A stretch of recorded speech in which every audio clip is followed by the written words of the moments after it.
ಕ್ಷೇತ್ರದ ನನ್ನ ಆತ್ಮೀಯ ಬಂಧುಗಳೇ, ಮಾಧ್ಯಮದ ಸ್ನೇಹಿತರೆ, ಹಿತೈಷಿಗಳೇ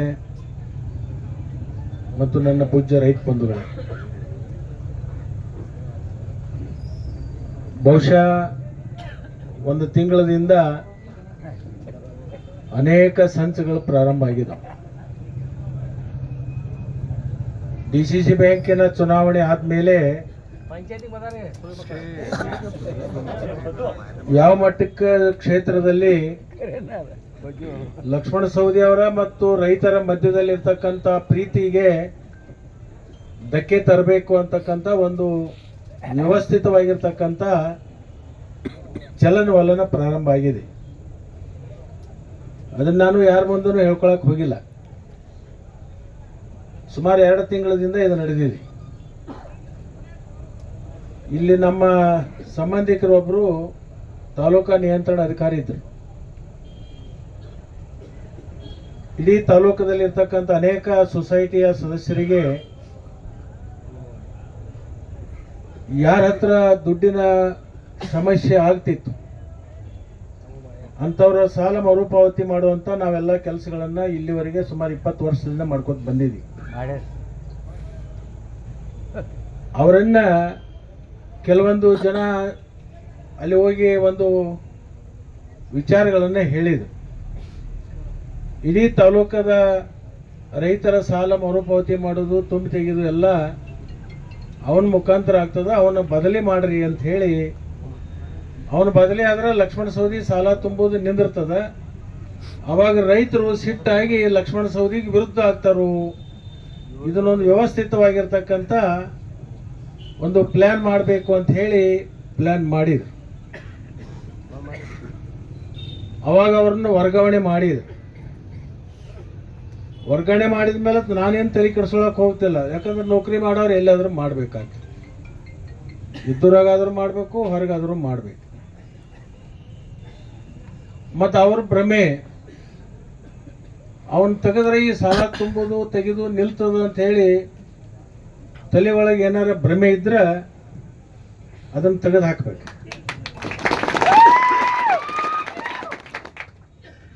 ಆ ಒಂದು ಕಾರ್ಯಕ್ರಮ ಯಥಾಸ್ಥಿತಿ ಮುಂದುವರಿದನ್ನೋದು. ಶಂಕರ ಇರಲಿಲ್ಲ ಅಂದ್ರೆ ಏನು ಮಾಡ್ತಿದ್ರೆ, ನಾನು ಏನು ಮಾಡ್ತಿದ್ರೆ ನೀವೇನು ನಾವು ಮಾಡೋದು ಮಾಡ್ತೀವಿ. ಆಣಿ ಸಾಕಿದೆಪ್ಪ ಅಂತಂದ್ರೆ ಮೂವತ್ ದಗದ ಬಿಟ್ಟು ಹೋದಂದ್ರೆ ಆಣಿನ ಮಾರಕ್ಕಾಗಲ್ಲ. ಆಣಿನ ಮಾತು ಹಿಡಬೇಕಾಕತಿ. ನಾವು ಮತ ಬಂದು ಅದಕ್ಕೆ ಅಲ್ಲಿ ಇಡಬೇಕಾಕತಿ ವ್ಯವಸ್ಥೆ. ಅವನ ಮುಖಾಂತರ ಅದನ್ನು ಮತ್ತೆ ಆಣಿ ವ್ಯವಸ್ಥೆ ಮಾಡ್ಬೇಕಾಗ್ತದೆ. ಅದನ್ನ ಮಾಡ್ತೀವಿ. ಅದ್ರ ಬಗ್ಗೆ ಏನು ತಲೆ ಕೆಡಿಸ್ಕೊಳ್ಳೋದು ಅವಶ್ಯಕತೆ ಇಲ್ಲ.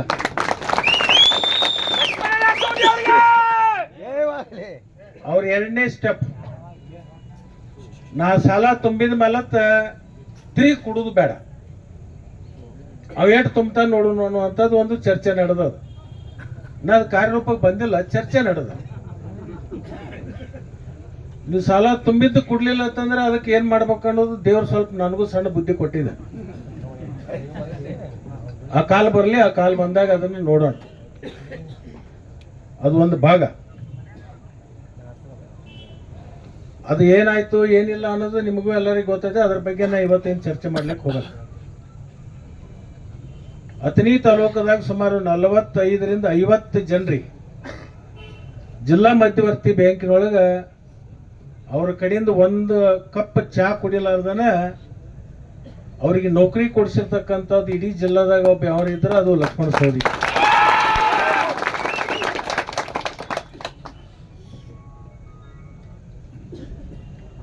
ಬೆಳಿಗ್ಗೆ ಬಂದವರೊಳಗೂ 3 ಜನ ನಾ ಪುಕ್ಷಟ್ಟೆ ನೌಕರಿ ಹೆಚ್ಚಿದವ್ರು ಇದ್ರು. ಬೆಳಿಗ್ಗೆ ನಾನು ವಾಕಿಂಗ್ ಮುಗಿಸ್ಕೊಂಡು ನಾವು ಹೊಲಕ್ಕಾದಾಗ 4 ಹುಡುಗರು ಬಂದ ಅಳ್ಕೋತ ನಿಂತರು.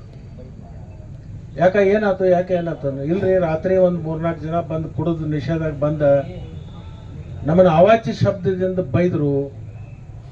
ನಾವೇನು ತಪ್ಪು ಮಾಡಿದೀವಿ, ಹಿಂಗೆ ನಾವು ಹೇಳಿದ್ದೀನಿ, ನೀವು ಯಾಕೆ ಕೇಳಂಗಿಲ್ಲ, ನಮ್ಮ ಜೊತೆಗೆ ನೀವು ಬರಲಿಲ್ಲ ಅಂತಂದ್ರೆ ನಿಮ್ಮನ್ನ ಬೇರೆ ಕಡೆ ವರ್ಗಾವಣೆ ಮಾಡ್ತೀವಿ, ಅದಕ್ಕೂ ಮಣಿಲಿಲ್ಲ ಅಂದ್ರೆ ನಿಮ್ಮ ಜೀವಾಸೆ ತೆಗಿತೀವಿ ಅನ್ನುವಂಥ ಮಾತು ಅವ್ರ ಮುಂದೆ ಮಾತಾಡಿ ಅವ್ರು ಬಂದು ನನಗೆ ಹೇಳಿ. ನಾನು ಅವ್ರಿಗೇನು ಹೇಳಿದೆ ಅಂದರೆ, ಇದು ಜಿಲ್ಲಾ ಮಧ್ಯವರ್ತಿ ಬ್ಯಾಂಕಿನ ನಿಮ್ಮ ನೌಕರಸ್ಥರ ಜಗಳ ನೀವು ಕೂತು ಬಗೆಹರಿಸ್ಕೊರಿ. ಅದು ಬಗೆಹರಿಲಿಲ್ಲ ಅಂದ್ರೆ ಕಾನೂನು ಪ್ರಕಾರ ಏನು ಮಾಡಬೇಕು ಕಾನೂನು ಪ್ರಕಾರ ಮಾಡ್ರಿ. ಇದನ್ನು ನನ್ನ ಮುಂದೆ ಬಂದು ಹೇಳಿದ್ರೆ ನಾನೇನು ಮಾಡೋದು? ಇದನ್ನು ಬೇಕಾದ್ರೆ ಬ್ಯಾಂಕಿನ ಅಧ್ಯಕ್ಷರಿಗೆ ಹೋಗಿ ಹೇಳ್ರಿ, ಇಲ್ಲ ಉಪಾಧ್ಯಕ್ಷರಿಗೆ ಹೇಳ್ರಿ, ಹಿಂಗೆ ನಮಗೆ ಕೆಲವೊಂದು ಜನರಿಂದ ತೊಂದರೆ ಆಗ್ತದ ಅಂತ ಹೇಳಿ ಅವ್ರಿಗೆ ಹೇಳ್ರಿ ಅಂತ ನಾನು ಹೇಳಿ ಕಳಿಸಿ. ಆಮೇಲೆ ನಾ ಬಂದು ಸ್ನಾನ ಮಾಡಿ ನಾ ಕುಂತಾಗ ಅನೇಕ ಜನ ಬಂದಿದ್ರು. ಅವರೆಲ್ಲ ಜನರದ ಕೆಲಸ ಕಾರ್ಯಗಳನ್ನು ಕೇಳಿ ಅವ್ರನ್ನ ಕಳಿಸೋ ಹೊತ್ನಾಗ ಇವ್ರು ಏಕಕಾಲಕ್ಕೂ ಒಂದು 8-10 ಜನ ಬಂದು ಇದೊಂದು ನಮ್ಮದು ನ್ಯಾಯತೆ ಹೆಂಗೆ ಮಾಡೋದ್ರಿ ಅಂತ ಮುಂಜಾನೆ ಹೇಳಿ ನಾನು ನಿಮಗೆ. ನಿಮ್ಮ ಜಗಳ ನೀವು ಬಗೆಹರಿಸೋರಿ, ಇದನ್ನು ನಮಗೆ ಮಧ್ಯಸ್ಥಿಕೆ ವಹಿಸ್ಬೇಡ್ರಿ ಅಂತ. ಈಗೇನು ಕುರೇಣ್ಣವ್ರು ಅಂತದಾರಲ್ಲ, ಕರೇಣ್ಣವ್ರು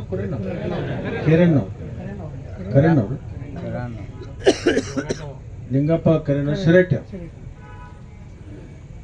ನನಗೆ ಹಿಂದೂ ಕೆಲವೊಂದು ನೌಕರಸ್ಥರು ಬಂದು ಹೇಳಿದರು, ಇಲ್ರಿ ನಮ್ಮ ವಿನಿಯನದ ಅಧ್ಯಕ್ಷರಾದವರು ಅವರಿಗೆ ಒಂದು 80 ಲಕ್ಷ.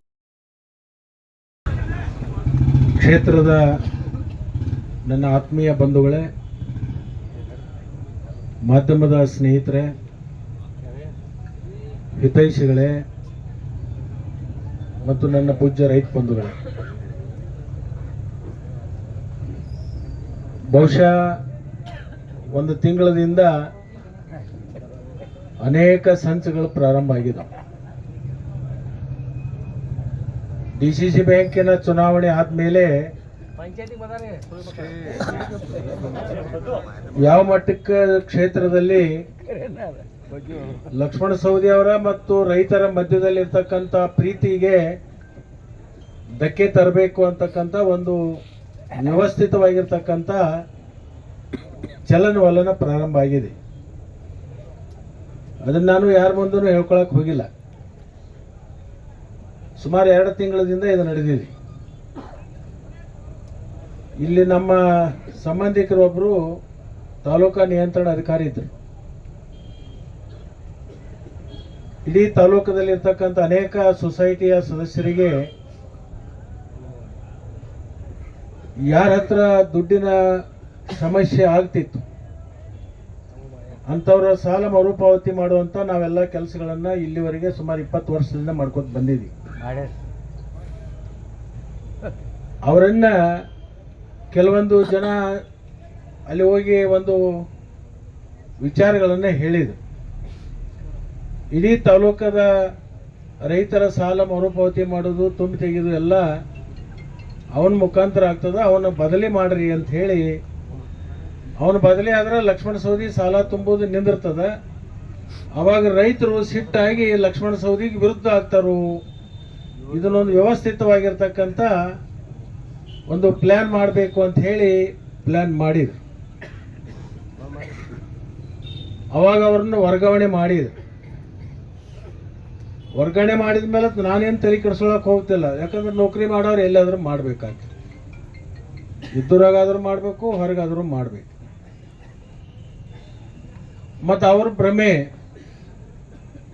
ಅವನ್ ತೆಗೆದ್ರೆ ಈ ಸಾಲ ತುಂಬೋದು ತೆಗೆದು ನಿಲ್ತದ ಅಂತ ಹೇಳಿ ತಲೆ ಒಳಗೆ ಏನಾರ ಭ್ರಮೆ ಇದ್ರೆ ಅದನ್ನು ತೆಗೆದು ಹಾಕ್ಬೇಕು.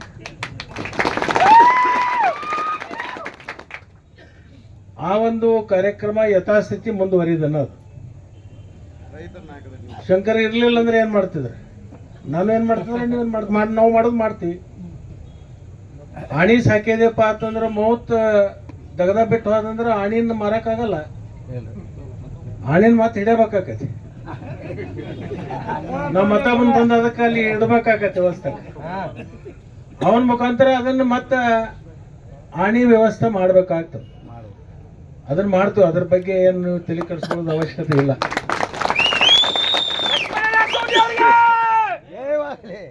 ಅವ್ರ 2ನೇ ಸ್ಟೆಪ್, ನಾ ಸಾಲ ತುಂಬಿದ ಮೇಲೆ ತಿರುಗಿ ಕೊಡುದು ಬೇಡ. ಅವ ಎಷ್ಟು ತುಂಬ್ತಾನೆ ನೋಡೋಣ ಅನ್ನುವಂಥದ್ದು ಒಂದು ಚರ್ಚೆ ನಡೆದದ. ನಾನು ಕಾರ್ಯರೂಪಕ್ಕೆ ಬಂದಿಲ್ಲ, ಚರ್ಚೆ ನಡೆದ. ನೀವು ಸಾಲ ತುಂಬಿದ್ದು ಕೊಡ್ಲಿಲ್ಲ ಅಂತಂದ್ರೆ ಅದಕ್ಕೆ ಏನ್ ಮಾಡ್ಬೇಕು ಅನ್ನೋದು ದೇವ್ರು ಸ್ವಲ್ಪ ನನಗೂ ಸಣ್ಣ ಬುದ್ಧಿ ಕೊಟ್ಟಿದೆ. ಆ ಕಾಲ ಬರಲಿ, ಆ ಕಾಲ ಬಂದಾಗ ಅದನ್ನು ನೋಡೋಣ. ಅದು ಒಂದು ಭಾಗ. ಅದು ಏನಾಯ್ತು ಏನಿಲ್ಲ ಅನ್ನೋದು ನಿಮಗೂ ಎಲ್ಲರಿಗೂ ಗೊತ್ತಿದೆ. ಅದ್ರ ಬಗ್ಗೆ ನಾ ಇವತ್ತೇನು ಚರ್ಚೆ ಮಾಡ್ಲಿಕ್ಕೆ ಹೋಗಲ್ಲ.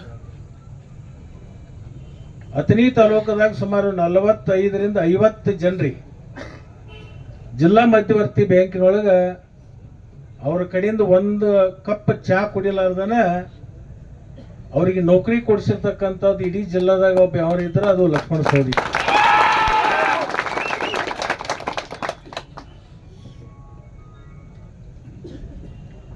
ಬೆಳಿಗ್ಗೆ ಬಂದವರೊಳಗೂ 3 ಜನ ನಾ ಪುಕ್ಷಟ್ಟೆ ನೌಕರಿ ಹೆಚ್ಚಿದವ್ರು ಇದ್ರು. ಬೆಳಿಗ್ಗೆ ನಾನು ವಾಕಿಂಗ್ ಮುಗಿಸ್ಕೊಂಡು ನಾವು ಹೊಲಕ್ಕಾದಾಗ 4 ಹುಡುಗರು ಬಂದ ಅಳ್ಕೋತ ನಿಂತರು. ಏನಾಯ್ತು ಇಲ್ರಿ, ರಾತ್ರಿ ಒಂದು 3-4 ಜನ ಬಂದು ಕುಡಿದು ನಿಷೇಧಾಗ ಬಂದ ನಮ್ಮನ್ನು ಅವಾಚ್ಯ ಶಬ್ದದಿಂದ ಬೈದ್ರು. ನಾವೇನು ತಪ್ಪು ಮಾಡಿದೀವಿ? ಹಿಂಗೆ ನಾವು ಹೇಳಿದ್ದೀನಿ, ನೀವು ಯಾಕೆ ಕೇಳಂಗಿಲ್ಲ? ನಮ್ಮ ಜೊತೆಗೆ ನೀವು ಬರಲಿಲ್ಲ ಅಂತಂದ್ರೆ ನಿಮ್ಮನ್ನ ಬೇರೆ ಕಡೆ ವರ್ಗಾವಣೆ ಮಾಡ್ತೀವಿ, ಅದಕ್ಕೂ ಮಣಿಲಿಲ್ಲ ಅಂದ್ರೆ ನಿಮ್ಮ ಜೀವ ಸಹ ತೆಗಿತೀವಿ ಅನ್ನುವಂಥ ಮಾತು ಅವ್ರ ಮುಂದೆ ಮಾತಾಡಿ ಅವ್ರು ಬಂದು ನನಗೆ ಹೇಳಿ. ನಾನು ಅವ್ರಿಗೇನು ಹೇಳಿದೆ ಅಂದರೆ, ಇದು ಜಿಲ್ಲಾ ಮಧ್ಯವರ್ತಿ ಬ್ಯಾಂಕಿನ ನಿಮ್ಮ ನೌಕರಸ್ಥರ ಜಗಳ ನೀವು ಕೂತು ಬಗೆಹರಿಸ್ಕೊರಿ.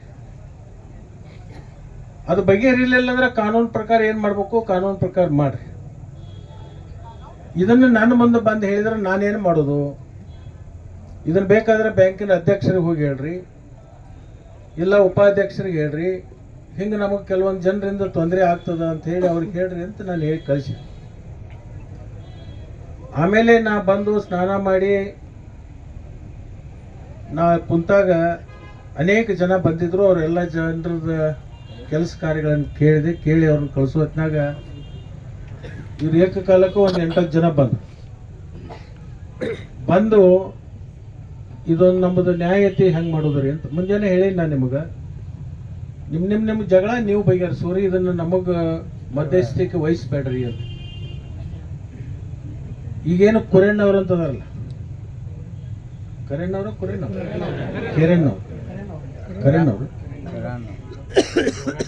ಲಿಂಗಪ್ಪ ಕರೇಣ್ಣ ಶಿರಟ್ಟಿ.